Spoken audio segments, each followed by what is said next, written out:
네, 여러분 안녕하십니까? 정치데스크를 보면 오늘의 정치가 다 보입니다. 주요 뉴스입니다.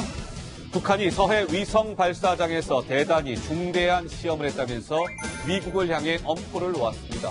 트럼프 미국 대통령은 적대 행위를 하면 모든 것을 잃을 수 있다고 경고하면서 상황은 긴박하게 돌아가고 있는데요. 그런데도 우리 정부는 계속 확인 중이라는 말만 되풀이하고 있고 문 대통령은 평화 메시지만 강조하고 있습니다. 잠시 후에 분석해 보도록 하겠습니다.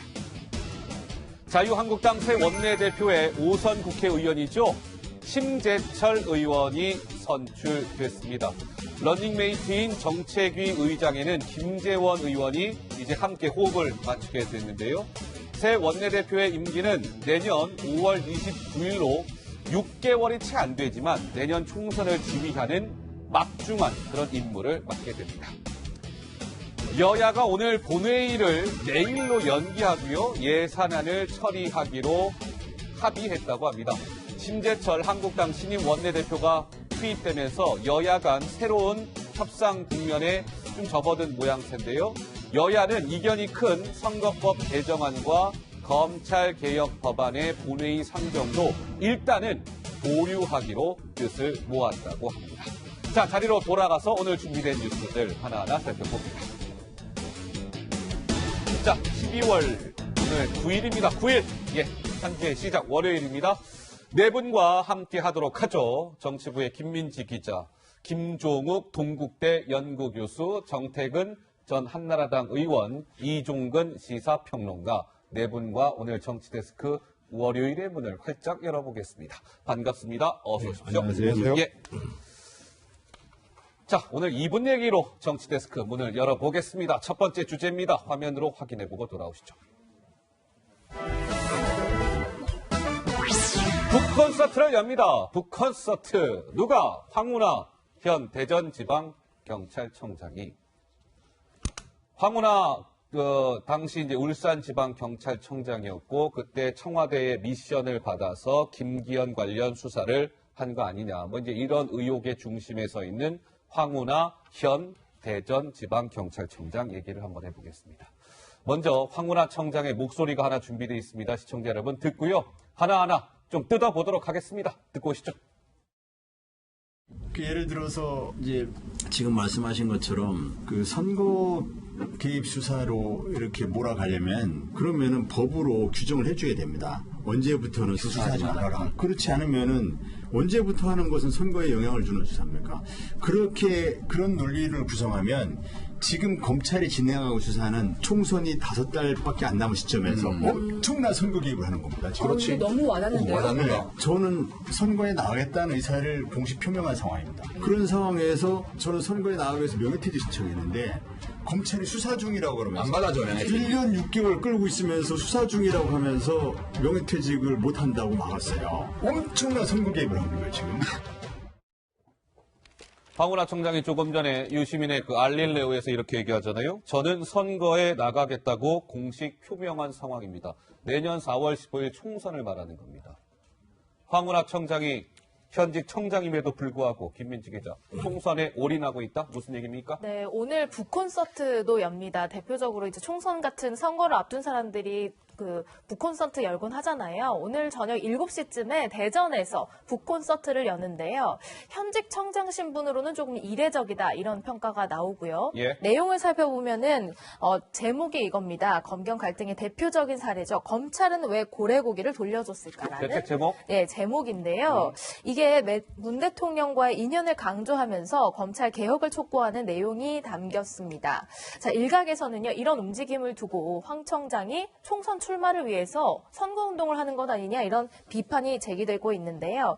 최근 아까 보셨던 알릴레오 방송에서도 이 최근 불거진 과도한 수사 개입으로 뭐 선거에 개입한 것 아니냐 이런 의혹에 대해서 배은망덕이라는 표현을 써서 김기현 전 시장을 비판하기도 했습니다. 그 목소리 들어보시죠.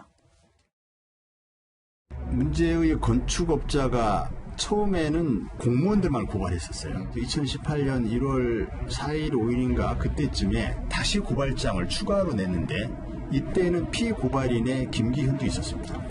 피고발인은 수사기관이 피의자로 입건하게 돼 있습니다. 경찰이 정말 김기현 시장의 선거에 나쁜 영향을 주고자 마음을 먹었다면 김기현 시장을 얼마든지 피의자로 불러서 망신주기 수사를 얼마든지 할 수 있었습니다. 규정상 피의자로 자동 입건하게 돼 있습니다. 그런데 무리하면서까지 우리가 이거 오해 받듯 하지 말자 해서 피의자가 아닌 참고인 신분으로 전화해 놓고 소환 조사도 안 했습니다. 오라고 한 번도 연락도 안 했어요. 근데 왜 그렇게 막 저는 배은망덕하다고 생각해요. 그렇게 배려했는데 그걸 모르고.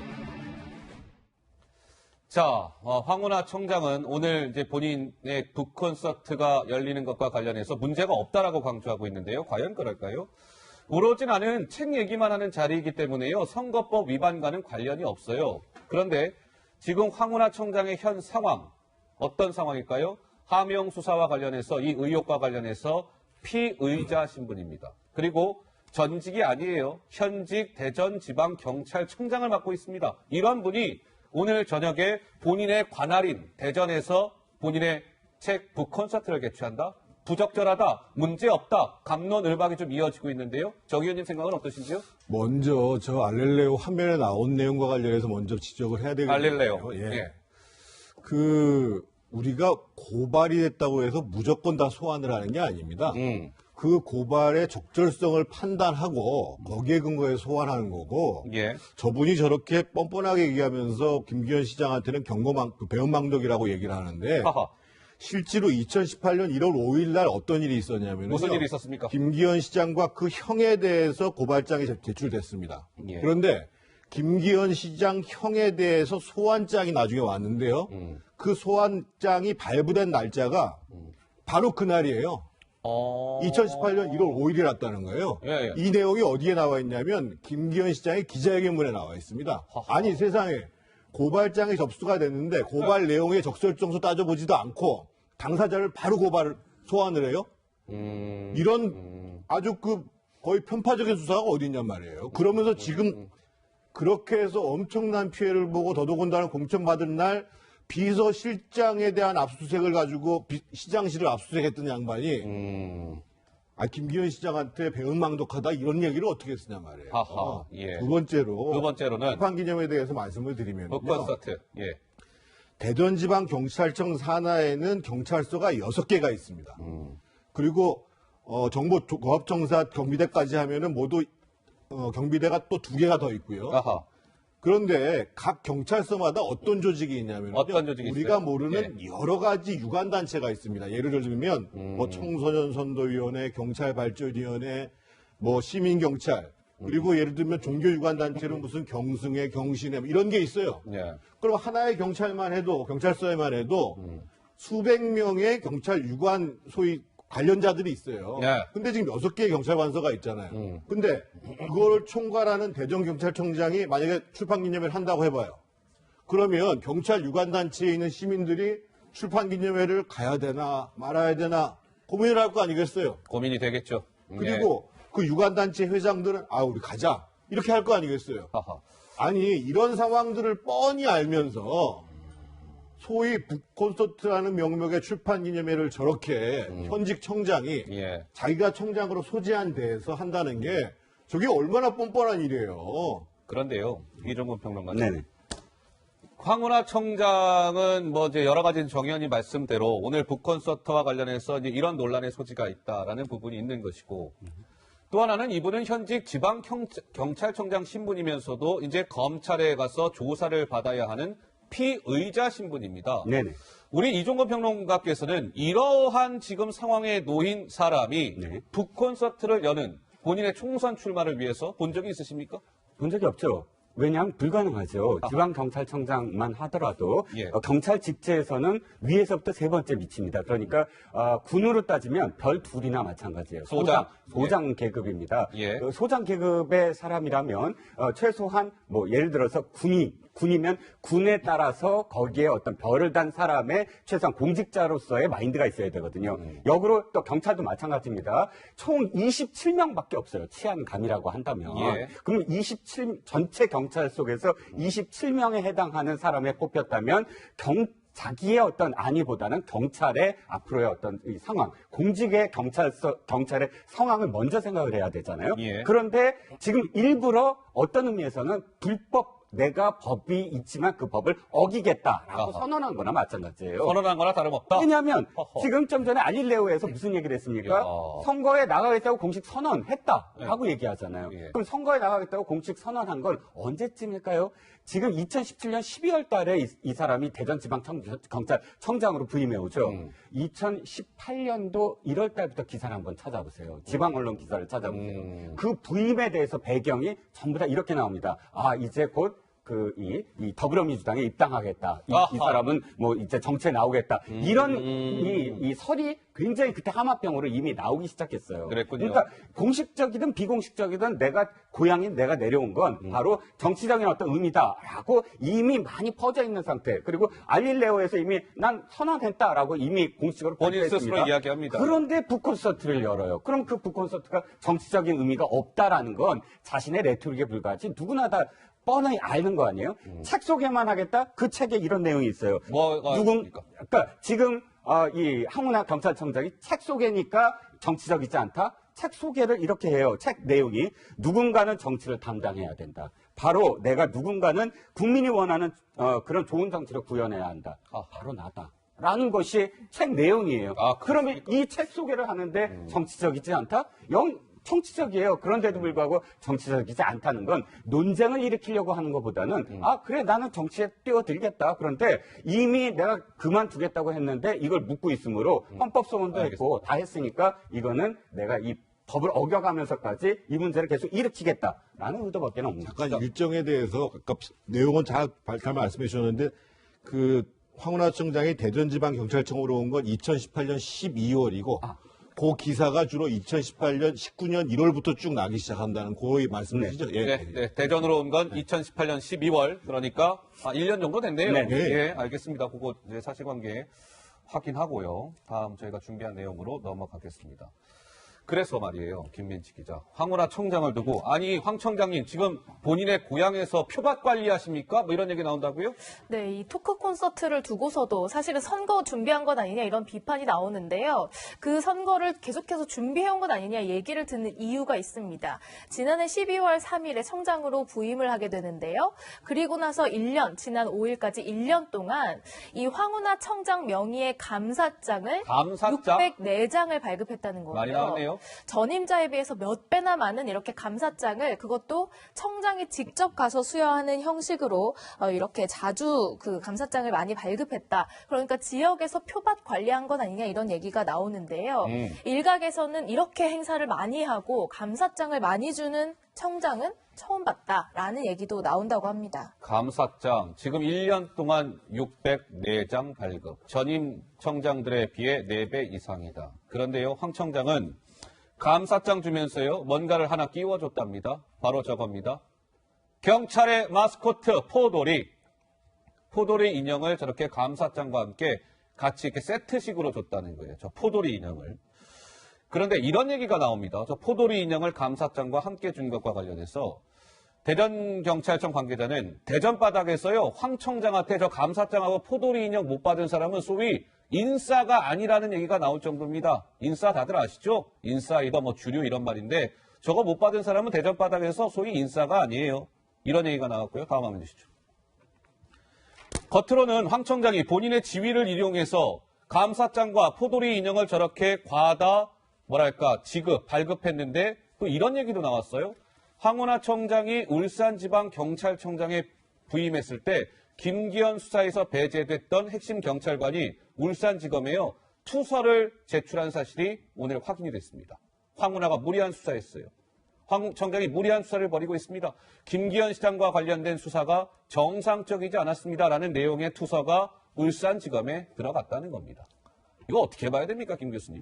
제가 볼 때는 이미 황운하 청장은 울산 상황은 잘 모르겠지만 대전에 올라와서는 실질적으로 제가 볼 때 정치적 행위를 한 것 같아요. 누가 본다고 하더라도요. 말씀하셨듯이 저렇게 많은 감사장을 내보내고, 그러니까 진짜 대전 경찰청장이면 상당히 바쁜 일이 분명히 있는데 그죠. 감사장 같은 경우도 가끔씩은 또 직접 가서 전달했다는 얘기까지 나오니까 제가 볼 때는 나름대로 대전 경찰청장으로 갔을 때 본인은 경찰청장의 직을 가지고 있지만 실질적으로 정치적 행위를 한 것이 아닌가라는 의심이 들고요. 왜냐하면 지금 아직까지 사표가 수리되지 않은 상황에도 불구하고 지금 무슨 얘기를 하고 있냐면 계속 지금 검찰하고 싸우고 있어요. 내용을 보면 예. 언론 지상에 나온 얘기를 보면 그런 거죠. 저희 검찰 수사가 야당과 보수 언론 청부를 받았을 때는 청부 수사다. 그다음에 내년 총선 영향을 미치려고 검찰이 선거에 개입하려고 한 수사다. 전 이미 소위 현직 공무원인 경찰의 언어 자체가 예. 대부분 다 정치적인 용어를 사용하고 있기 때문에 누가 뭐라고 하더라도 뭐 제가 볼 때 입후 예정일 때는 예외이지만 예. 제가 볼 때 지금 이 상황에서 본인은 선거에 출마하고 싶겠지만 저는 여당이 저분한테 공천을 줄 수 있을까요? 제가 볼 때 공천을 줄 수 없을 것 같아요. 예. 그런 측면에서는 제가 볼 때는 계속적인 정치적 행위 자체가 자신의 발목을 잡을 수밖에 없다는 생각이 분명히 들기 때문에 예. 아까 말씀하셨듯이 본인에게 제기되고 있는 많은 의혹에 대해서 일단 정확히 설명할 필요가 있어요. 이게 설명이 돼야지만 제가 볼 때 출마든 뭐든 할 수 있기 때문에 그것이 안 된다면 제가 볼 때 지금 하는 행위는 다 정치적 행위라고밖에 볼 수 없다는 생각밖에 들지 않습니다. 황운하 청장이 이례적으로 승승장구했다? 뭐 이런 얘기가 나오는데요. 시청자 여러분들도 같이 한번 판단해 주시죠. 황운하, 문정부 들어서 승승장구 물음표. 2011년 경무관으로 이제 황 청장이 진급한 이후에 계급 정년에 걸렸어요. 그래서 2017년 말에 퇴직이 예정돼 있었습니다. 그런데 2017년 7월, 문재인 정부는 2017년 5월에 출범했죠. 7월에 두 달 뒤에 치안감으로 파격 승진해요. 그리고 보통 저렇게 승진을 하면 본청의 참모를 거치고 지방경찰청장으로 부임하기 마련인데 곧바로 황 청장은 울산경찰청장으로 자리합니다. 그리고 뭐 했습니까? 김기현 수사 진행했죠. 자신의 고향인 대전경찰청장으로 자리를 옮겨와요. 울산에서. 지금 황 청장이 노리고 있는 게 뭡니까? 대전, 바로 그곳 대전 중구에서 총선 출마를 준비하고 있습니다. 글쎄요. 문정부 들어 승승장구. 정현이 상당히 이례적이죠? 아주 이례적이죠. 지금 계급 정년에 걸린 분을 치안감으로 승진을 해가지고 울산청으로 내려보냈단 말이에요. 예. 근데 이제 울산청에 가가지고 주로 한 일이, 물론 다른 일도 했겠습니다만, 어떻든 김기현 시장과 관련된 그 주변 수사들을 하고, 얼마 있다가 바로 김기현 시장에 대해서 그 주변 사람들에 대해서 수사를 담당하는 사람을 교체했다는 거 아니에요. 그렇죠. 그리고 예. 그래서 그 교체한 이유가 전임 수사 담당자들이 허위 보고를 했다. 이렇게 얘기하는데 지금 문제는 그 담당자들이 오히려 저 황운하 청장이 무리한 수사를 했다. 이렇게 지금 얘기를 하고 그런 있는 거예요. 증언들이 나오고 있죠. 예. 그리고 제가 덧붙여서 한 말씀을 더 드리면 아까 그 보면은 그 포도리하고 같이 포도리. 포장장 사진 찍잖아요. 그거 왜 찍는지 아세요? 왜 찍습니까?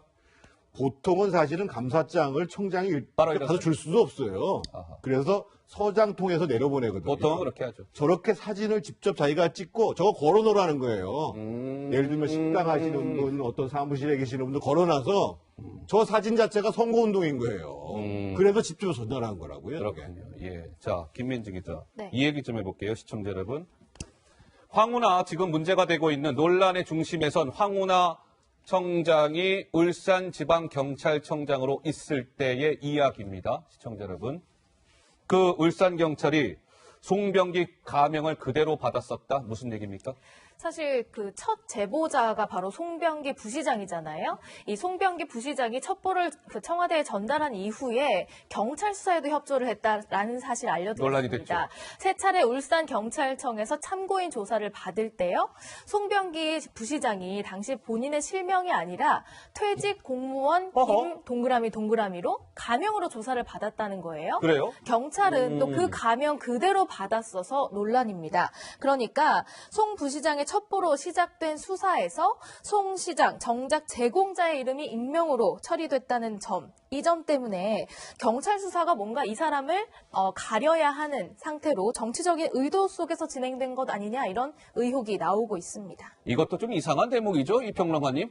가명으로 조사했다? 두 가지죠. 하나는 그 수사 보고서는 그대로 올라갑니다. 나중에 이제 조서까지도 영향을 미쳐요. 그런데 중요한 건 누구냐가 중요한 거예요. 누구냐? 기사도 마찬가지예요. 기사도 누가 제보를 했습니다. 그 제보가 누구냐에 따라서 그 기사의 신뢰도가 달라져요. 기사 길거리에 지나는 사람 A씨를 붙잡고 얘기를 들은 거 기사를 쓸 수는 없잖아요. 그렇죠. 이를테면. 예. 자, 이건 지금 누군가를 불러서 증언을 받습니다. 그런데 퇴직 공무원인데 그게 어떤 신분이고 누구냐에 따라서 이 제보, 이 증언의 신뢰도가 달라지는 거예요. 그런데 그것을 딴 사람으로 했다? 그러면 이 수사 자체는 사실상 이 원칙에 어긋나는 그런 불순물에 불과합니다. 그러니까 이 수사 자체, 이 수사 보고서를 인정받을 수도 없을 뿐더러 자, 뭘 가리려 했을까요? 뭘 가리려 했을까요? 그게 중요하죠. 그게 뭘 포인트죠. 뭘 가리려 했어요? 예. 자, 제보를 한 사람이 거기에 나중에 와서 모든 어떤 진술까지도 한다? 그것의 동일인물이다? 그 역시 불가능합니다. 기사를 쓰는 원칙도 마찬가지예요. 제보를 한 사람이 있어요. 근데 제보를 한 사람이 이 사건의 이해 당사자예요. 그러면 기사를 어떻게 해야죠? 이 사람한테 계속 모든 걸 다 물어서 기사를 쓰면 어떻게 되죠? 이 이해 당사자를 위한 기사가 돼버려요. 그럼 이 기사는 신뢰도가 없습니다. 이럴 때는 어떻게 해야 돼요? 전혀 이해관계가 없는 사람들을 불러서 부르는 게 아니라 취재를 해야 돼요. 그래서 이 객관적인 걸 유지해야 돼요. 그런데 지금 보세요.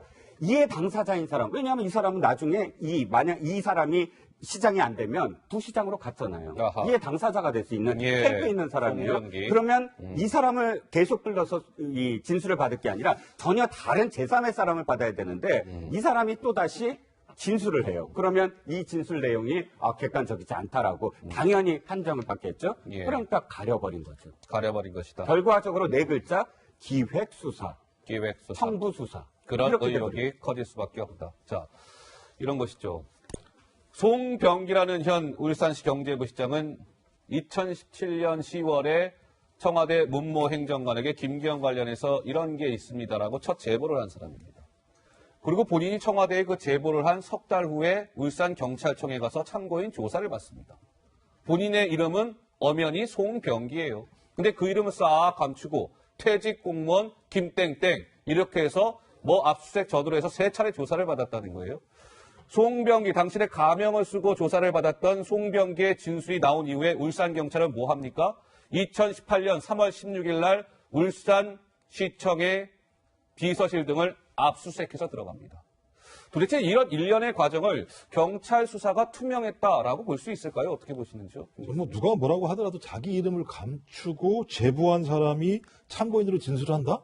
제가 볼 때 누가 뭐라고 하더라도 뭔가 있다라고 생각할 수밖에 없는 뭔가 부분이 있다라는 느낌이 분명히 있겠죠. 있다. 저는 이제 그것이 예를 들면 우리가 생각하듯이 윗선에 의한 선거 개입인지 아니면 송병기 개인의 그런 것인지는 알 수 없으나 여하가 상관없이 경찰이 저 부분을 갖다가 다 예를 들면 무마하고 인정했다는 거 아니겠습니까? 그렇다면 누가 뭐라고 해도 송병기 경제부시장과 경찰은 어떤 형태로든지 이 문제와 관련해서 서로가 어떤 나름대로의 대화들이 오갔다라는 거 저희가 판단할 수밖에 없기 때문에 그렇다면 그 부분에 대해서 누가 밝힐 수 있겠습니까? 제가 볼 땐 황운하 전 경찰청이 밝혀야겠죠. 전 그래서 아까도 말씀하셨지만 전임 수사팀이 허위보고를 했다고 얘기하는데 그럼 허위보고 내용에 대해서 계속 얘기하지만 저렇게 수사팀을 교체시켜놓고 난 다음에 그다음에 그들을 자천성으로 지구대로 발령한 거 아니겠습니까? 예. 왜 이렇게까지 했는지. 그다음에 또 중요한 문제는 그럴 수 있다고 쳐요.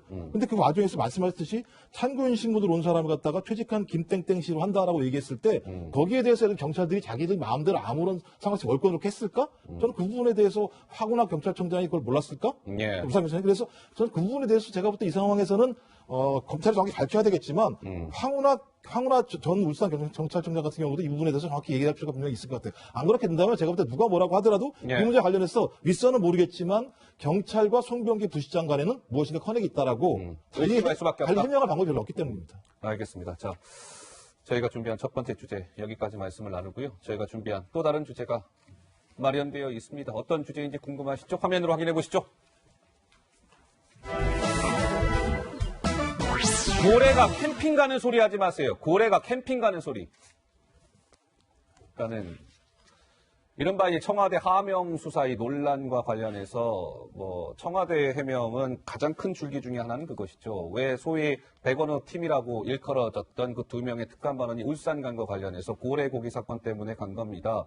이거는 익히 많이들 들으셔서 알고 계셨을 겁니다. 이를 두고 정치권에서는 야당에서는 청와대를 향해서 고래가 캠핑 가는 소리 하지 마세요. 이런 반응이 나온 것이죠. 하나하나 또 뜯어보겠습니다.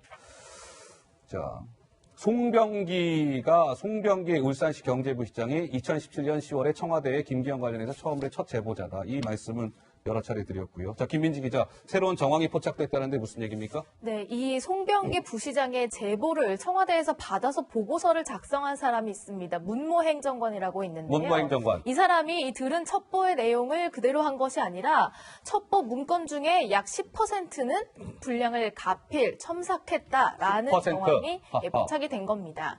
그러니까 기존에 청와대는 추가한 비위 사실이 없다라고 했는데 그 주장과 정면으로 배치되는 사실이죠. 청와대의 적극적 첩보 수집 활동을 확인이 되면 이 청와대의 선거 개입 의혹은 증폭될 수밖에 없는 상황인데요. 그간 이런 해명들과 관련해서 청와대에서는 이러한 얘기들을 내놨습니다. 직접 들어보시죠.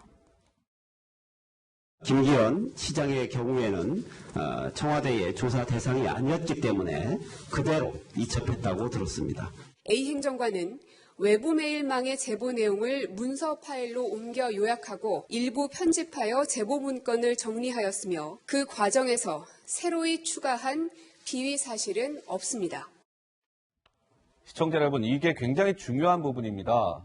왜냐하면은 그 송병기라는 울산시 경제부 시장이 처음에 문모 행정관한테 김기현 관련 토스했을 때 그거를 청와대가 손을 대서 경찰에 하달하면 안 되는 거거든요. 손대면 안 되는 거예요. 그럼 청와대에 입김이 들어가게 되잖아요. 그래서 온전히 이첩을 해야 되는데 손대면 안 되는데 지금 손댄 거 아니냐 이런 지금 정황이 나왔다는 거죠. 그런데 말이에요. 한번 생각해 봐야 될 포인트가 한 지점이 있습니다. 청와대는 조금 전에 얘기한 저 김민지 기자의 설명, 김기현 첩보보고서 가필 보도 사실 아닙니다라고 얘기했어요. 그런데 검찰에서는요.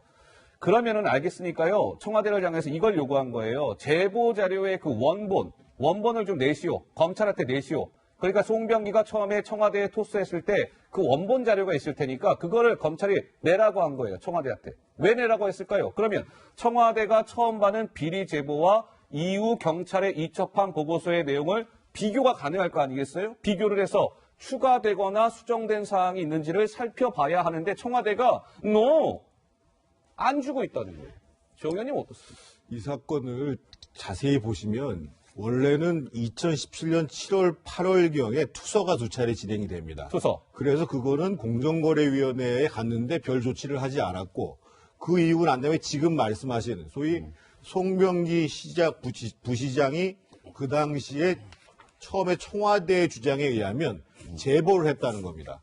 근데 이 제보를 한 거하고 송병기 부시장은 그게 아니고 청와대에 있는 행정관이 물어봤다고 얘기를 한단 말이에요. 그러면 이게 어떤 차이가 발생하냐면 어떤 차이가 있을까요?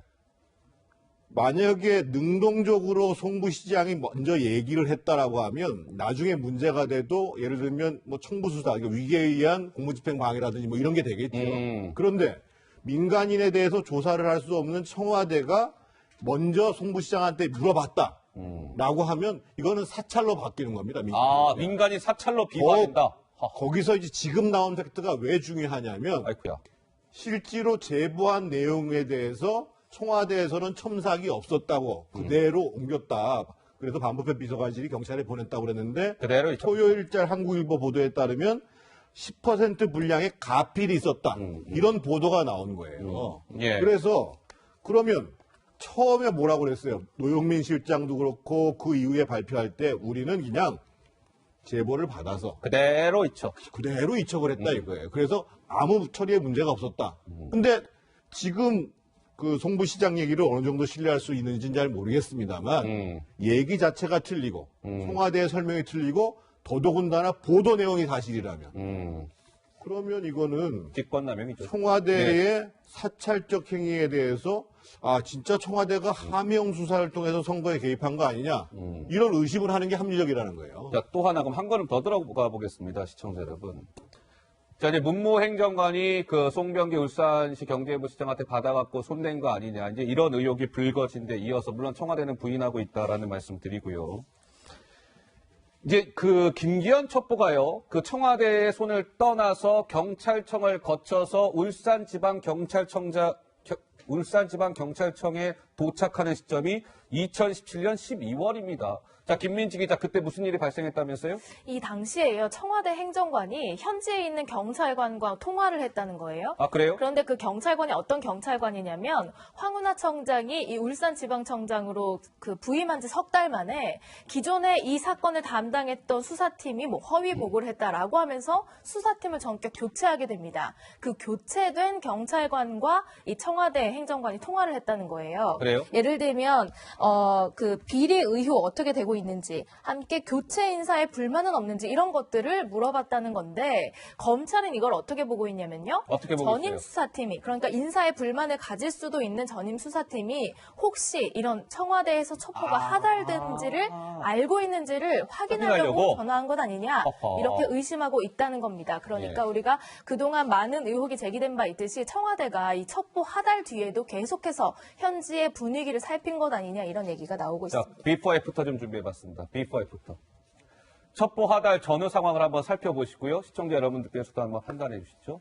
울산청에 첩보가 하달된 게 2017년 12월이다 말씀드렸고, 그 전에 첩보 하달되기 전에 비포 무슨 일이 있었어요? 당초 첩보에 지금 문무 행정관이 손댄 거 아니냐, 이런 의혹이 불거졌다라고 말씀을 드렸습니다. 손을 탄 채 경찰에 들어간 거 아니냐, 이런 의혹. 첩보가 하달된 이후에 지금 무슨 일이 있었어요? 지금 김민지 기자 설명 들으셨죠? 청와대 행정관이 울산경찰에 전화해서 수사 상황을 점검하려 했던 거 아니냐, 이런 의혹까지 불거졌습니다. 청와대는 줄곧 정상 이첩이라는 사실을 계속 강변하고 있죠. 점점 더 청와대 해명이 궁색해진다라는 비판이 나오는데 어떻습니까? 자, 이 상황은 조금 더 면밀히 들여다봐야 돼요. 비포를 지금 말씀하셨지만 비포가 10월로 봐야 돼요. 10월은 첩보 하달되기 2개월 전입니다. 그런데 황운하 경찰청장이 지방경찰청장이 부임하자마자 수사팀을 교체합니다. 그리고 2개월 후에 지금 바로 전화를 하죠. 예. 바로 전화를 해서 전임이 알았느냐라고 물어봤다라는 건 어떤 의미겠습니까? 저는 딱 들은 순간 아하, 왜 교체했나를 이 행정관이 확인을 해줬다. 왜 교체했을까요? 그러니까 지금부터 이 행정관이 계속 이 청와대가 만약에 의혹대로라면 청와대가 수사를 보고받고 또 수사를 계속 챙기는 어떤 상황이 계속 된다면 이 상황은 보완 관계를 유지해야 돼요. 즉, 왜 2개월 전에 사람을 교체했느냐? 보완 관계를 유지하기 위해서. 그것 때문에 물어봤잖아요. 전임이 이 사실을 알고 있느냐? 예. 그리고 그 얘기는 뭐냐면 지금부터 보완 관계 확실히 해라. 그리고 지금부터 보고 확실히 해라. 이렇게밖에 안 들리거든요. 예. 그래서 자기 사람들로 이렇게 이루어져서 그 성모경이라는 사람, 실제로 전화를 받은 사람들이겠죠. 이 사람은 원래 112 신고에 종합 상황실에 있던 사람인데 수사의 어떤 지휘부에 있던 사람이 아닌데 바로 수사팀장으로 지금 발령을 받잖아요. 예. 이 사람이 지금 구속돼 있는데 아하. 이 사람이 바로 그러니까 그 행정관으로부터 계속 이렇게 그 보안 상황을 유지할 수 있는 사람들이기 때문에 새로 부임시키지 않았느냐, 이런 의혹에 지금 휩싸이는 거죠. 예, 자, 알겠습니다. 근데 이 청와대의 이 하명 수사 논란과 관련된 청와대 하명 논란과 관련된 청와대의 해명이 갈수록 좀 뭔가 꼬이고 있다, 뭐 이런 지적이 나오고 있는데요. 김민지 기자, 이번에는 어떤 부분일까요? 그러니까 그 이른바 백원우 별동대가 당시 울산에 내려간 게 고래고기 사건 때문이었다라는 주장을 계속하면서 청와대 고민정 대변인이요, 문건을 이렇게 들어보이면서 설명했던 내용이 있습니다. 그랬죠. 일단 그 영상 한번 보고 오시죠. 당시 그 울산에 내려가서 고래고기 환부 사건에 대해서 알아봤다라는 부분을 분명 제가 말씀드리기도 했습니다. 그와 관련된 그 보고 문건이 바로 이것입니다. 그 안에 보면 검찰 내부 여론 및 분위기를 작성한 문건이 그대로 있고요. 그리고 마지막에는 어떻게 조치를 할 것인지에 대한 부분이 명시가 되어 있습니다. 네, 고래고기 사건 때문에 갔다 와서 작성했다는 보고서 내용도 사실은 청와대 주장과 조금 어긋나는 측면이 있습니다. 어떤 면에서요? 이 그 고민정 대변인이 보여준 보고서에 랑 내용이 다른 게 청와대 주장은 지난해 1월 11일에 울산을 갔다고 했는데 청와대가 공개한 보고서에는 1월 12일로 되어 있고요. 또 고래고기와 관련된 조치 내용 등이 담겨 있다고 했는데 이 보고서 내용을 살펴보면 너무나 짤막하게 어디서 누구와 어떻게 만났는지 등의 내용이 전혀 없다는 겁니다. 그렇기 때문에 좀 갈수록 꼬이는 것 아니냐 이런 지적이 나오고 있습니다. 제가 이 그래픽보다 실물을 보여드리는 게 좋을 것 같아서 우리 제 PD한테 좀 준비 좀 해달라고 했어요. 바로 이겁니다. 고민정 대변인이 그때 이렇게 흔들면서 얘기했던 그 문건. 근데 여기에 보시면 2018년 이 나오는군요. 기간 2018년 1월 12일부터 16일까지 민정수석실 직원들이 뭐 이러이러한 활동을 했다는 건데 청와대는 당초에 그 백어르 팀이라고 알려져 있는 2명이 울산 간 시기를 1월 11일이라고 얘기했습니다. 일단 여기서 좀 오차가 있죠, 두 번째. 고민정 대변인은 아까 뭐라 그랬어요? 이 문건에 그 2명이 울산 갔다 와서 고래고기에 대해서 뭐 여러 가지 뭐 이렇게 상세한 내용이 담겼다는 취지로 얘기했으나 시청자 여러분들이 한번 좀 봐주시죠. 이게 세 문장이 딸랑 세 문장이 다였는데요. 이게 고래고기에 대해서 특감반원 2명이 울산을 갔다 와서 작성한 내용이라고 보기에 이게 충실한지 한번 좀 봐주세요. 어떻습니까, 김 교수님? 일단 뭐 청와대는 해명을 하면 할수록 지금 의혹이 빠져 있는 상황이기 때문에 예. 저는 좀 솔직하고 사실적으로 좀 얘기했으면 좋겠어요. 저는 이 여기 핵심적인 내용은 뭐냐면 아까 말씀하신 최초의 제보 내용 아니겠습니까? 최초 제보 내용이 어떤 건지를 밝히는 문제가 저는 가장 핵심적인 생각이 들어요. 근데 이걸 왜 못 밝히느냐? 저는 이해가 안 되는 게 아하. 왜냐하면 송병기 경제부시장이 뭐라고 그랬냐면 그냥 울산에서 일상적으로 돌아다니는 일반적인 얘기를 전달했다고 그렇게 얘기했어요. 그럼 그 내용이 별 내용이 있겠습니까? 그 말이 사실이라면? 그렇다면 제보 내용 자체가 별것이 아닐 수도 있다는 생각이 들고 뭐 별것일 수도 있겠죠. 나중에 보면 알 수 없지만 여하간 그 정도의 송병기 경제부시장의 자기 발언의 내용들이 제보로 올려져 있다면 왜 그걸 공개를 못 하는지, 그리고 왜 그걸 송병기 경제부시장한테 얘기를 해서 그분이 양해를 해야 되는 건지 전 이해를 못 하겠고, 예. 또 그 내용에 대해서 여당의 수석 대변인이 그 내용을 갖고 있다는 거 아니겠습니까? 저는 그건 다 할 수 있는 거예요. 그럼 그렇다면 제보한 내용과 그다음에 청와대에서 내려보냈다고 한 내용 이 두 가지를 비교하게 되면 저는 이 사건의 모든 것들의 시발점들 다 풀릴 수 있다는 생각이 드는 거고요. 예. 이 내용들에 대한 얘기를 안 하기 때문에 계속 꼬이다는 생각이 들어요. 그리고 또 하나는 뭐냐면 지금 청와대가 이 문제와 관련해서 검찰을 불신하면서 검찰발 많은 내용들이 지금 공표가 되고 있다고 얘기하고 있지만 청와대에서 스스로 잘못된 내용들 계속 얘기하고 있어요. 왜냐하면 고민정 대변인이 유서에 없는 내용을 거짓으로 흘렸다는 얘기를 했어요. 네. 유서 내용을 아는 사람이 누가 있습니까? 아무도 없지 않습니까? 그러니까 본인들 스스로가 예를 들면 앞뒤에 발이 안 맞는 거예요. 셀이 꼬이는 거예요. 전 그렇다면 이 상황은 방법 하나밖에 없다.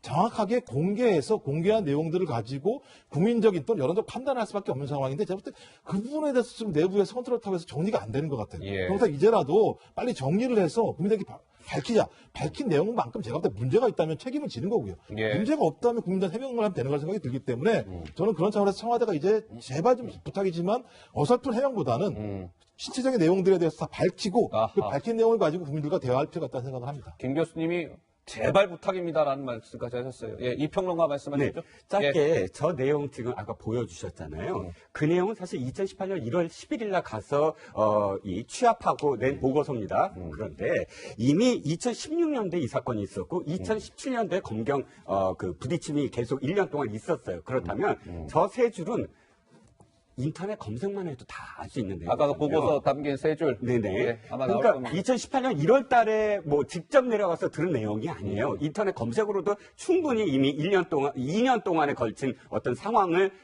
이 세 가지 어떤 상황으로 지금 요약했는데 정말 앉아서 인터넷 검색으로 할 수 있는 내용입니다. 그런데 진짜 이야기할 건 여기에요. 뭐냐면 이 사건이 왜 시작이 됐냐면 청와대에서 수사관들이 울산에 내려와서 경찰들에게 무엇을 물었다. 뭘 물어봤냐면 김기현 수사에 관련돼서 물었다라는 증언이 검찰에 있다는 것부터 출발을 해요. 아하. 이 모든 논란이. 예. 그런데 청와대는 해명을 고래고기 때문에 갔다. 그리고 고래고기에 대해서 보고서가 있다. 이렇게 지금 다른 방향으로 좀 보여주고 있는 겁니다. 다시 지금 물어야 될 건 뭐냐면 그래 고래고기 때문에 내려갔다라고 치더라도 실제로 경찰한테 가서 김기현 수사에 들여서 물었느냐 안 물었느냐 거기에 대한 지금 진위 여부를 지금 드러내야 된다는 거죠. 근데 지금 다 고래고기로 다 돌리고 있다라고 밖에는. 자, 이번 주제가 고래가 캠핑 가는 소리 하지 마세요. 뭐 이런 주제였죠. 이 얘기를 직접 한 사람이 있습니다. 직접 확인해 보시죠. 고래가 캠핑 가는 소리는 멈춰라. 고민정 청와대 대변인의 분별력이 오락가락입니다. 국민을 우습게 하는 위선적이며 추악한 문재인 정부. 고래가 캠핑 가는 소리는 멈추십시오.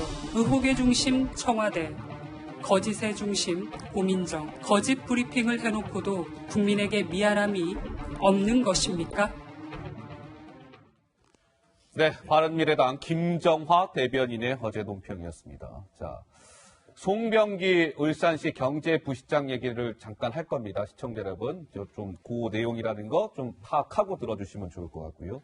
자, 송병기 울산시 경제부시장이 이거 거짓말한 거 아닙니까? 뭐 이런 좀 논란이 있다면서요, 김민지 기자? 네, 그게 왜 그러냐면요. 송병기 부시장이요. 기자회견을 자청해서 했던 해명이 있어요. 내가 청와대에 제보한 내용이 사실은 그 지역에서 이미 많이 알려진 별거 아닌 내용이다라는 취지로 얘기한 점이 있거든요. 일단 그 목소리 먼저 듣고 오시죠.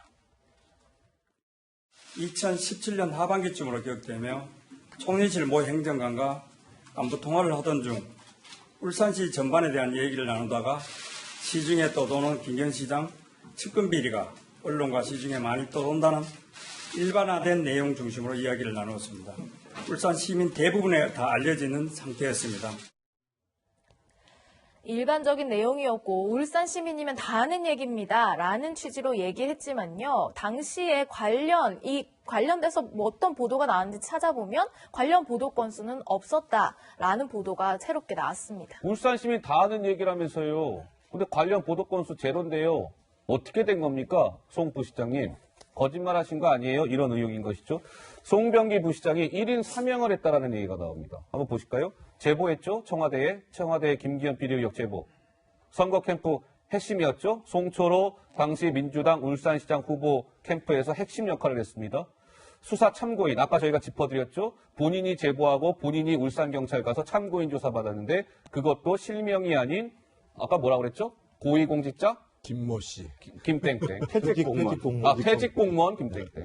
검찰 송병기 부시장을요. 직권남용 피의자로 입건했습니다. 정 의원님. 이 정도면은 뭐 거의 송병기 전 부시장 같은 경우에는 거의 이제 범죄 혐의가 거의 소명이 되는 것 같아요. 그래서 검찰에서도 처음에는 참고인 조사를 왔다가 피의자로 전환됐다라는 부분들에 대해서 검찰이 직접 브리핑한 것은 아닙니다만 언론에서 보도가 돼 있는 상황이고 예. 더욱더 황당한 것은 압수수색을 해보니까 차명폰을 여러 대 썼다는 거 아니에요. 차명폰을요? 예. 호호. 이 당시에 이분이 이제 뭐 울산발전연구원에 있다가 퇴직한 분들인데 거의 공직에 있었던 거죠. 그런 분들이 왜 차명폰을 가지고 돌아다녀요. 그러니까 아까 말씀하셨던 것처럼 제보자이자 선거 캠프의 핵심이자 수사를 실제로 청부에서 끌어가는 그 복잡한 과정에서 그 차명폰이 쓰여진 거 아니냐라고 의심하는 것이 합리적이고 검찰은 그 점들에 대해서 문제를 갖고 있는 것인데 예. 문제는 그러면 송병기 씨 혼자에 의해서 지금 모든 수사가 그럼 이렇게 기획되고 운영된 거냐? 여기에 뭔가 다른 힘이 작용한 것. 다른 힘. 아까 말씀드렸던 것처럼 청와대 행정관을 통해서 가필이 되고 그다음에 다시 수사 상황을 확인하고 수사팀이 교체되고 이런 과정들이라는 게 송병기 혼자의 힘에서 될 수가 없는 거잖아요. 이 두 가지를 동시에 밝혀야 되는 문제입니다. 알겠습니다. 자, 송병기 부시장 얘기까지 해봤습니다. 이제 이 사람만 남았습니다. 라는 관측이 나왔습니다. 이번 주제 역시 화면으로 준비되어 있습니다. 만나보시죠. 이 사람은 조국이었습니다. 조국만 남았다. 자, 저희가 지난달 7일에 있었던 영상을 하나 보여드릴 겁니다. 이 영상을 보시면서 유심히 잘 들으셔야 되는 건 다른 얘기보다 실명이 몇 사람 이제 실명이 나옵니다. 시청자 여러분. 그걸 유심히 들어주시면 됩니다. 확인해 보시죠. 구체적인 수사 정황은 말씀드리기가 좀 어렵습니다. 조사했습니까? 안 했습니까? 일부만 했습니다. 당시 청와대 조국민정 수석 밑에 있던 특감반원들 여러 명으로부터 제가 확인한 겁니다. 유재수가 해외 출장, 회식, 출퇴근 시에 각종 차량 제공, 편의 제공을 받고 갑질을 했다. 자녀 유학비와 항공권 등 금품 수수를 했다. 이런 비밀을 입수를 하고 감찰을 시작을 합니다. 그러던 중에 김경수 경남지사, 윤건영 청와대 국정상황실장, 천경덕 청와대 총무인사팀 전임행정관이 텔레그램을 통해서 수시로 금융위 인사, 그 외 인사에 개입하는 내용이 오렌지를 통해서 확인되었습니다. 맞죠? 세 사람의 실명이 나왔죠. 시청자 여러분, 김경수 경남지사, 윤건영 청와대 국정상황실장, 천경득 청와대 총무인사팀 선임행정관. 자, 김민지 기자 무슨 얘기입니까? 그러니까 유재수 전 부시장의 감찰 무마 의혹 그 한가운데 이 청와대 참모들끼리 금융위 인사에 개입한 그런 것 아니냐 이런 의혹도 같이 있잖아요. 여기에서 뭐 단톡방을 같이 쓰면서 같이 얘기를 나눴다 이런 건데 검찰이요. 이 텔레그램 단체방에 있던 사람들을 소환을 조사했습니다. 천경득에 이어서 윤건영, 김경수 지사까지 소환 조사가 마무리됐고 이제 남은 사람은 조국 전 민정수석밖에 없다라는 의미에서 제목도 저렇게 붙여봤는데요. 그래요? 김경수 지사가요. 이와 관련해서 이제 소환 조사를 받고 난 이후에 관련 상황들에 대해서 기자들 질문을 받았습니다. 오늘 출근길 모습입니다. 유재수 감찰 무마 의혹 관련 검찰 조사를 받으셨는데 어떤 얘기를 주로 하셨습니까? 제 입장은 어제 모토코를 통해서 내보낸 입장대로고요. 그 입장으로 발언해도 되는 거 아니겠습니까? 텔레그램 관련해서도 계속 보도 나오는데 수사를 하고 있으니까 지켜보시죠. 그다음에 어제 내보낸 입장 속에 그 내용까지 다 포함해서 말씀드린 것 같습니다. 자, 김경수 경남지사의 오늘 모습이었습니다. 지금 검찰이요, 이 수사의 속도를 바짝 내린 것 같습니다. 텔레그램 단체방 속에 등장했던 이 사람들을 지금 다 소환 조사한 거예요. 유재수는 뭐 말할 것도 없고 이미 지금 구치소에 있고요. 윤건영, 김경수, 천경득 이 3인을 검찰이 다 비공개로 소환 조사를 했다. 그런데 이분들이 소환 조사를 받을 수밖에 없었던 이유가 바로 밑에 표기되어 있습니다. 검찰이 들여다보니까요. 저분들이 텔레그램 비밀 메신저에서 엑셀 파일 100시트에 달할 정도로 장기간 유재수와 금융권 인사를 논의한 정황을 검찰이 파악했다. 엑셀 파일 100시트. 시청자 여러분들 감이 오십니까? A4 용지 한 100장 분량이었다? 이렇게 보시면 될 것 같은데 그 양이 상당히 방대하죠? 자, 김 교수님 어떻습니까? 일단 뭐 저는 다시 조국의 입으로 모든 사람들의 시선이 올 수밖에 없다는 생각을 하게 되는 거고요. 저 문제와 관련해서도 마찬가지로. 왜냐하면 말씀하셨듯이 텔레그램에서 많은 얘기들이 오갔다고 얘기하지만 100시트. 예, 핵심이 뭐냐면 유재수가 관련된 문제 아니겠습니까? 핵심적으로. 근데 유재수의 감찰 수사 중단을 누가 했느냐? 근데 지금 보면 백원호 비서관이나 박형철 비서관 같은 경우 조국 민정수석 했다라고 지금 미루고 있는 상황이지 않습니까? 예. 그렇다면 이 문제와 관련해서 예를 들면 어떤 사람이 여기에 대해서 압력을 넣었는가? 이게 그야말로 조국 민정수석, 전 민정수석 개인적인 결단인가? 아니면 이게 윗선인가 옆선인가? 이걸 확인할 수 있는 방법이 하나가 분명히 필요한 거고요.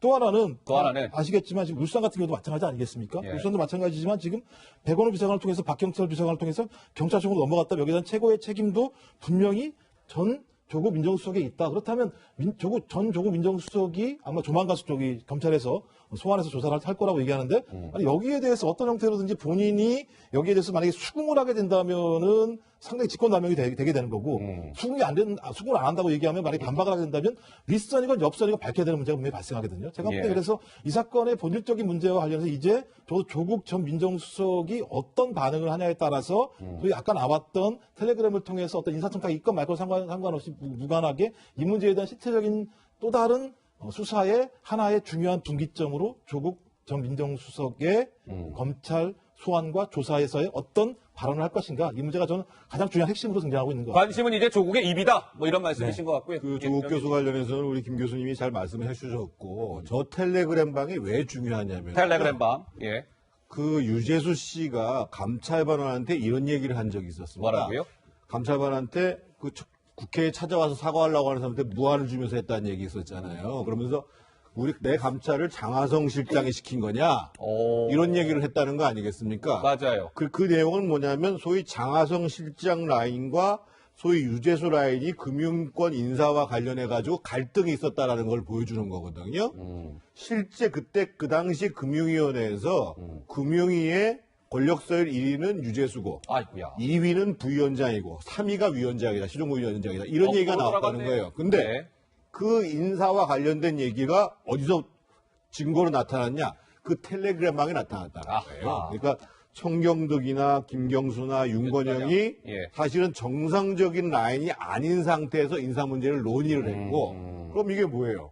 인사농단이잖아요. 인사농단. 그러니까 청경득이 감찰반한테 와서 왜 인걸한테 와가지고 왜 PR을 구분하지 못하냐? 아하. 이 얘기가 거기서 나온 겁니다. 아, 그렇군요. 예, 이 평론가 말씀하시죠. 네, 또 한 가지 좀 눈여겨볼 점이 지금의 현 정부의 인사들이 검찰에 소환되는 과정을 좀 지켜보세요. 사실은 이렇게 순순히 조용히 소환에 응한 적이 없습니다. 그런데 우리 지금 이번 사건과 관련해서는 바로 언론에 어저께 했다, 그저께 했다, 그러네요. 조용히 참고인으로 그러고 보니 다 이 사람들 보세요. 전부 다 이 정권의 핵심 인사들이에요.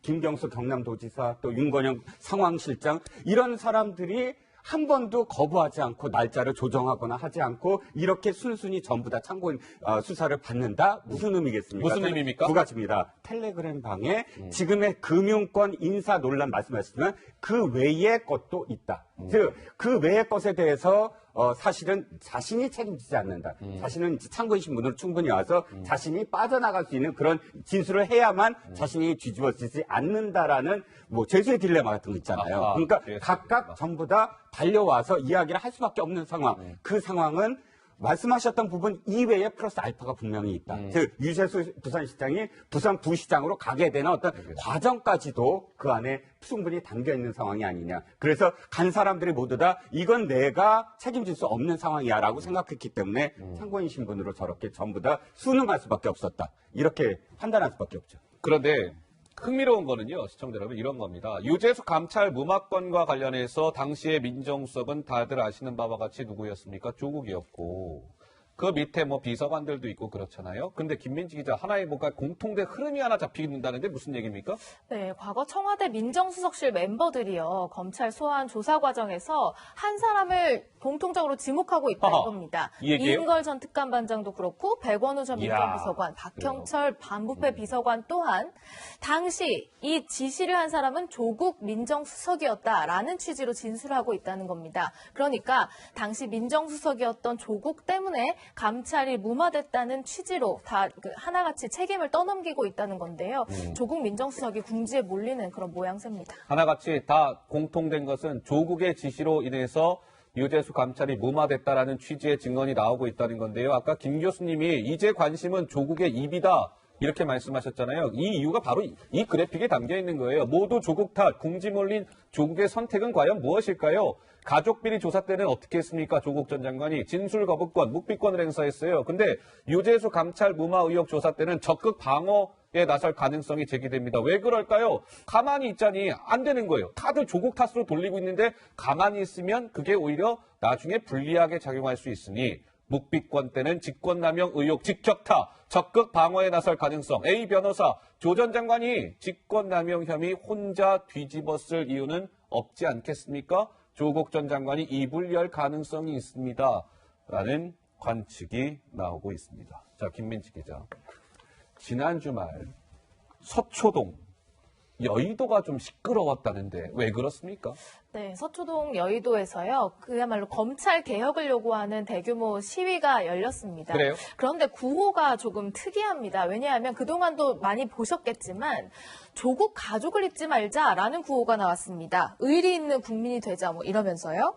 그리고 그제는 또 서초동 대검 앞에서도 비슷한 검찰 개혁 촉구 집회가 열렸는데요. 이름도 서초 달빛 집회라고 합니다. 달빛 집회. 여기서 외친 것은 정치 검찰, 뭐 법피야 물러가라 등등 이런 구호를 외쳤습니다. 지난 10월 기억하시죠? 논란이 한창 뜨거울 때 집회에서도 이 비슷한 목소리들이 나온 적이 있습니다. 한번 영상으로 확인해 보시죠. 조국 장관님, 정경심 교수님, 따님 아드님, 이런 분들께 편지가 왔대. 누가 편지 좀 읽어주시겠습니까? 조국 장관님께 드리는 편지. 우리가 조국이다. 다시는 사랑하는 사람을 거리에서, 광장에서, 버스에서 조국 당신을 부르며 당신이 되어갑니다. 울지 않겠습니다. 지지 않겠습니다. 물러서지 않고 끝까지 앞으로 나아가겠습니다. 우리 안에 조국이 있어 더 굳건해지리라 믿습니다. 사랑합니다, 조국님. 함께하겠습니다. 네, 이렇게 집회가 열린 데 이어서 최근에는 구치소에 수감 중인 조국 전 장관의 부인 정경심 교수를 향한 위문 편지 보내기 운동이 한참이랍니다. 조국과 그의 가족을 잃지 말자. 작은 손편지가 고통을 견디게 해줄 겁니다. 주소 경기도 의왕시에 있는 서울구치소겠죠. 수인 번호까지도 이렇게 적었다고 하네요. 이렇게 번호는 저희가 공개할 수가 없고요. 수인 번호까지 해서 손편지를 보내고 그것을 또 인증샷을 올리고 이런 운동이 친문 진영의 일부 커뮤니티에서 한창 진행 중이라고 합니다. 이 소식까지 저희가 전해드렸고요. 자, 이번에는 조국 전 장관과 관련된 이야기는 아니나 저희가 꼭 짚어봐야 될 부분이 있어서 준비했습니다. 이번 주제 역시 화면으로 마련되어 있습니다. 만나보시죠.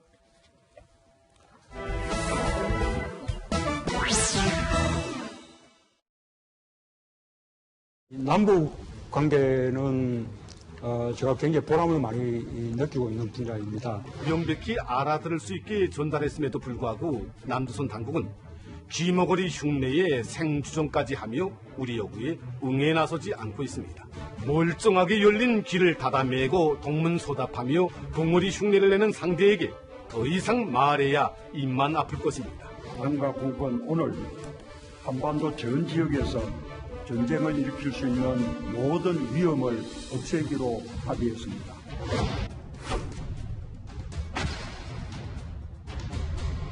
A very good relationship with Kim Jong-un. I think we both want to keep it that way.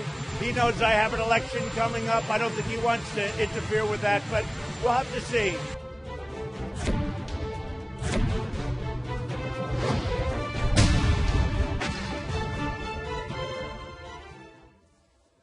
네, 북한이 또 무언가를 한 것 같습니다. 저희가 준비한 주제 지금부터는요. 오랜만에 정치데스크 스튜디오를 찾아주셨습니다. 신범철 아산정책연구원 안보센터장을 모시고 살펴보죠. 어서 오세요, 센터장님. 예, 오랜만에 안녕하세요. 뵙겠습니다. 네. 예. 자, 조금 전에 영상 구성물 속에서도 그 내용이 담겨 있었습니다만 어때요, 김민지 기자? 북한이 뭔가 중대한 시험을 했다, 이런 발표를 내놨죠? 네, 어제 오전 발표한 내용입니다. 북한이 강조를 하면서 이렇게 얘기했어요. 뭐라고요? 북한이 최근 7일 오후에 동창리 미사일 발사장에서 대단히 중대한 시험에 성공을 했다, 이렇게 자랑했습니다. 그 중대한 시험의 결과라는 것은 이 북한의 전략적 지위를 또 한 번 변화시키는 데 중요한 작용을 할 것이다. 이렇게까지 얘기했는데요. 어떤 시험인지 구체적으로 내용은 밝히지 않았지만 아마도 미국 본토를 타격할 수 있는 대륙간 탄도미사일용 엔진 시험을 한 것 아니냐, 이런 가능성도 얘기가 나오고 있습니다. 그러니까 이게 지금 중대한 시험이라고 했고, 동창리에 가면 미사일 발사장이 있는데 거기서 뭔가 시험했다, 로켓 엔진 시험을 한 거 아니냐, 이런 관측이 나오고 있는데요. 여러 가지 지금 얘기들이 나오고 있습니다. 왜냐하면 북한이 그냥 미사일 발사하는 것도 문제지만 뭔가 중대한 시험이라고 밝혔고, 이런 얘기가 나오는 것이죠. 2년간의 비핵화 얘기에서 사실상 플러그를 뺀 거나 다름없습니다. 이런 얘기 나왔고요. 남주홍 전 국정원 차장은 지금 1년 6개월 동안의 이 대화 국면이 결국 뭡니까? 비핵화 쇼에 불과했다는 것을 보여주는 겁니다. 라는 얘기가 나온다는데요, 신센터장님. 사실 외교나 남북관계나 모두 결과로서 입증을 해야 되는 건데 지금 북한의 행보를 보면 과거의 합의를 다 위반하고 있어요. 다 위반하고 있습니까? 모든 것이 지금 무너지고 있는 거죠. 지난 9월 19일 날 평양에서는 두 가지 중요한 문서가 만들었죠. 작년 평양에서. 그것은 하나는 정상회담 합의문인데 거기에는 북한이 5조 1항에서 동창리 핵시설을 유관국 전문가들의 참관하에서 폐쇄하겠다 했어요. 그런데 지금 폐쇄를 하기는커녕 어떻게 보면은 리모델링해서 다시 엔진 시험을 한 것 같아요. 다른 한편으로는 그때 군사 분야 부속 합의서도 만들었지만 그것을 갖다가 해안포 발사로서 이미 위반한 거죠. 따라서 지금은 남북 관계에 있어서 북한이 합의를 고의로 위반하고 있고 그것을 고의로 드러내고 있다. 이 점을 우리가 무시해서는 안 된다고 생각합니다. 그러면 시청자 여러분, 저 북한이 저렇게 우리랑 약속이라는 걸 지키라고 있는 겁니다. 깨라고 있는 게 아니에요. 저렇게 번번이 약속을 깨고 있는데, 특히나 이번에는 중대한 시험까지 얘기했는데, 김민지 기자, 우리 정부 반응은 어떻게 나오고 있습니까? 일단 NSC 소집도 하지 않고 공식 논평도 자제하는 등 좀 신중한 모습을 보이고 있습니다. 이런 국면에서 섣불리 대응을 했다가 문제를 키울 수 있기 때문이라는 판단한 것 아니냐, 이런 얘기가 나오는데요. 청와대 관계자는 그 NSC를 여는 게 중요한 게 아니라 정보를 정확하게 파악하는 것이 우선이라고 했습니다만, 오늘 정부 어떻게 얘기했는지 아세요? 여전히 분석 중이다, 확인 중이다, 이런 말만 되풀이했습니다. 그 모습도 보고 오시죠. 현재 한미 정보당국이 정밀 분석 중에 있기 때문에 구체적인 대북 정보 사안에 대해서 저희가 확인해 드릴 수 없음을 양해합니다. 그 남북 정상이 합의한 내용을 북한이 깼다고도 볼 수 있는 것 같은데 이에 대한 국방부의 입장은 어떻습니까? 이 사안에 대해서도 저희가 면밀히 검토하고 있습니다. 또 말고 입장이 어떠신지? 네, 지금 저희가 말씀드리는 것 외에는 더 드릴 말씀은 없습니다. 글쎄요, 지금 최현수 국방부 대변인 뭔가 확인해 드릴 수 없습니다라는 말을 반복하고 있고요. 청와대는 입장이 전혀 안 나오고 있습니다. 신 박사님.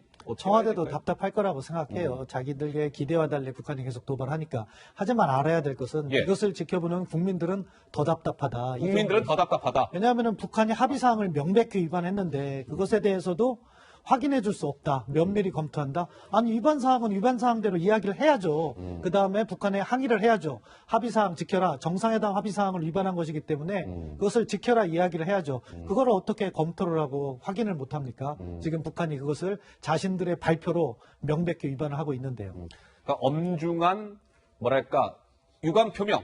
예, 유감 표명과 경고를 해야죠. 이런 것을 재발하면 안 된다. 따끔하게 이야기를 해야 된다고 생각합니다. 안 그러면 계속 이런 게 악순환처럼 되풀이될 수밖에 없다. 이런 말씀. 북한의 입장에서는 한국 정부가 계속 밀려나면은 계속해서 더 한 단계 더 도발을 하는 거예요.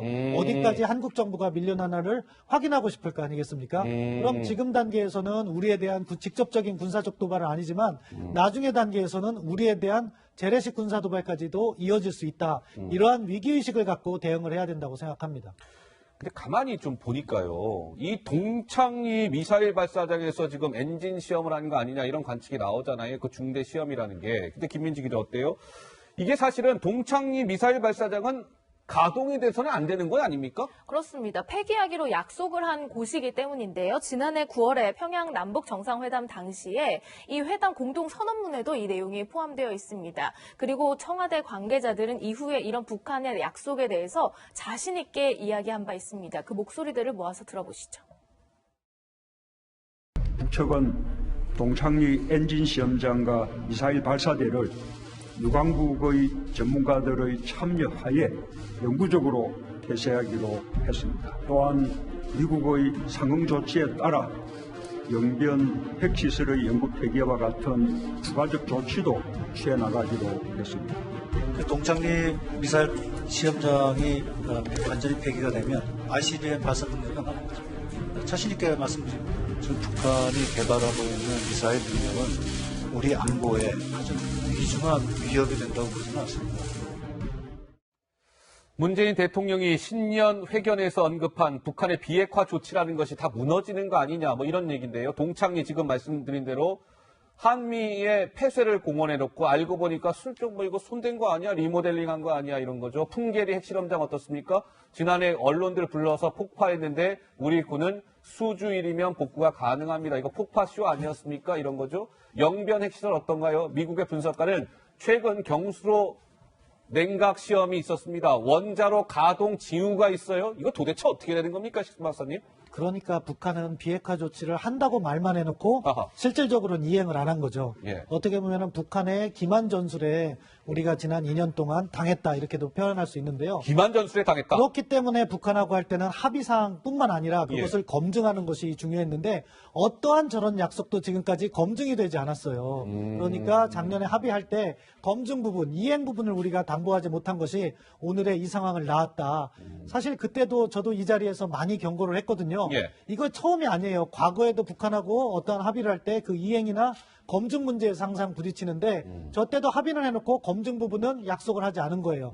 그러다 보니까 어느 시점에 돌아가서 북한이 자신들에게 보다 유리한 상황을 만들고자 하면 합의를 위반하는 거죠. 역시 지난 역사의 잘못된 반복이 이루어지고 있다. 그렇게 평가합니다. 특이한 것은 지금 이번에 북한이 중대한 시험을 했다라고 발표한 것과 관련해서 김민지 기자, 도널드 트럼프 미국 대통령이 아주 흥미로운 발언을 했어요. 네, 조금 신경이 쓰이는 모양입니다. 왜냐하면 내년 대선을 앞두고 있잖아요. 근데 지금 이런 북한의 행동에 대해서 김정은 미국 대선을 방해 안 할 것이다. 이런 식으로 우회적으로 좀 압박하는 발언을 했습니다. 그러니까 미국 대선에 개입하지 말라는 식으로 공개 경고한 셈인데요. 트럼프로서는 그동안에 이제 북한이 도발하지 않고 미사일 실험을 줄어들고 하는 것들이 본인의 성과로 생각했는데 지금 이런 식으로 북한이 나오는 것에 대해서 대선까지 언급하면서 이제는 직접적으로 경고에 나선 셈입니다. 자, 이게 북한의 무슨 이런 비핵화와 관련해서 트럼프 미국 대통령이 본인의 입으로 미국 대선 이야기를 꺼낸 거는 두 번째, 세 번째가 아닙니다. 시청자 여러분. 처음 있는 일이거든요. 글쎄요, 신 박사님, 의미심장합니다. 예, 그렇기 때문에 트럼프 대통령이 경고를 했다고 봐야 돼요. 경고. 북한의 행보가 지금 비핵화 행보가 아니라 핵을 보유하고 트럼프 행정부를 압박하려고 하는 모습이 보이니까 북한이 대선에 개입하지 말라는 것은 만약에 도발로 해서 개입하려고 하면 내가 가만히 있지 않겠다는 경고를 한 거고요. 저 내용을 자세히 읽어보면 트럼프 행정부도 더 이상 김정은을 신뢰하지 않고 출구 전략을 모색하는 것 같아요. 지난 10월까지는 트럼프 대통령이 북한 이야기를 할 때마다 내가 북한과의 외교를 잘해서 북한이 핵실험과 미사일 실험을 하지 않고 있다를 항상 강조했는데 이번에는 그런 표현이 없어요. 오히려 북한이 한 약속은 비핵화다.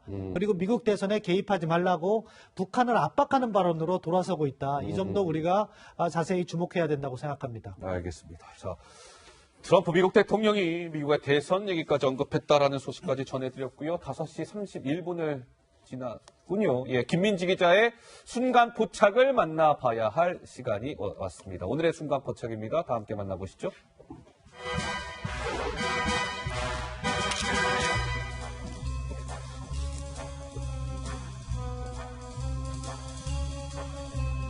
네, 아일랜드 록밴드 그룹 U2가 어제 43년 만에 첫 내한 공연을 가졌습니다. 관객석에 김정숙 여사가 눈에 띄죠. U2는 공연 도중 김정숙 여사에게 남과 북의 평화를 기원한다는 인사도 건넸습니다. 이 밴드의 보컬인 보노라는 사람이요. 오늘은 청와대를 찾아서 문재인 대통령과 만났습니다. 그 공연을 봤던 제 아내 말에 의하면 아주 대단한 공연이었다고 합니다. U2의 음악도 훌륭했고 또 우리 보측 북한의 도움을 가득 채운 4만 5천 명 한국의 팬들이 이 U2의 노래를 따라 부르면서 아주 유감했다고 들었습니다.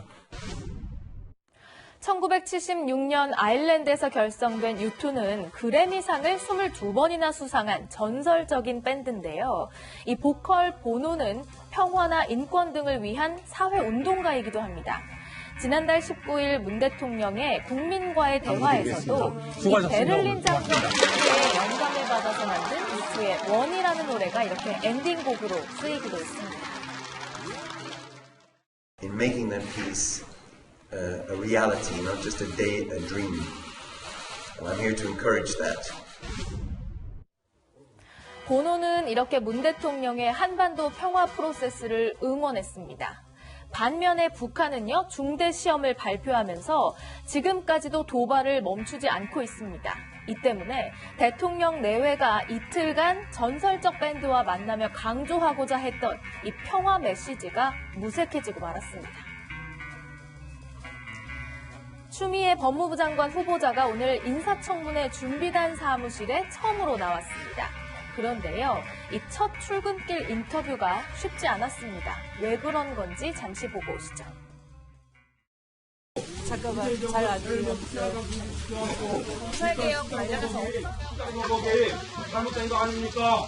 문재인 정부 아저씨! 방송 아저씨 뭐하래? 아빠 이 양반들 안 하는 거 아니야? 아저씨 나가라고! 날씨보다는 적대가 방송원에 두 방송상 적대가 왜 그러세요?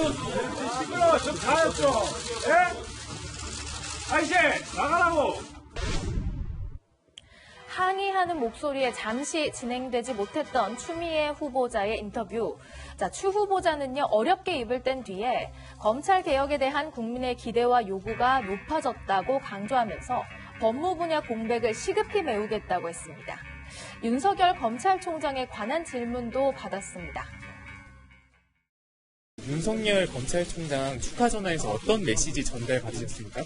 그냥 뭐 단순한 인사였고요. 서로 모르는 사이이기 때문에 그런 뭐 관심 자체는 아마도 국민들께서는 사실은 헌법과 법률에 의한 기관과의 관계인 것이지 더 이상 개인 간의 관계는 신경 쓰지 않아도 될 것 같습니다. 추미애 후보자는 다만 내년 초 검찰 인사 문제라든지 검경 갈등 상황에 대해서는 말을 아꼈습니다. 양복 대신 캐주얼한 복장으로 함께 모여있는 사람들입니다. 바른미래당의 비당권파, 이른바 변화와 혁신 인사들이요. 어제 신당 창당을 위한 발기인 대회를 열었습니다. 드레스 코드가 바로 청바지였는데요. 청년이 바라는 지금 이 순간이라는 뜻이라고 합니다. 여러분 같이 합시다. 광주의 딸 권은희 의원님, 광주에서 부산의 아들 하태경, 부산에서 제일 어려운 우리 대구의 아들 유승민, 대구에서 시작하겠습니다, 여러분. 우리는 새로운 시대를 열어가는 새로운 보수입니다. 탄핵에 집착하는 그런 세력으로는 대한민국 미래로 가지 못합니다. 손학규 바른미래당 대표는 오늘 한국 정치의 틀을 바꾸는데 좋은 역할을 해달라면서 덕담을 건네면서도 서운함을 감추지는 않았습니다. 신당 창당 요원들이 공당의 당원으로서 당적을 정리하지 않고 창당 발기인 대회를 가진 행위에 대해서 유감을 표하지 않을 수 없습니다. 이번 신당 창당 움직임에 과거 바른미래당 창당 mem버였던 안철수 전 대표의 합류 여부에도 관심이 쏠렸는데요. 하태경 의원은 안 전 대표의 합류 가능성을 거론했지만 안철수 전 대표 측은 오늘 입장문을 내고 참여 의사를 밝힌 적 없다고서 반박했습니다. 지금까지 순간포착이었습니다. 저희는 60초 후 돌아오겠습니다. 네, 정치데스크 오늘 준비한 소식은 여기까지입니다. 시청해주신 여러분 대단히 감사합니다. 내일 뵙겠습니다. 고맙습니다.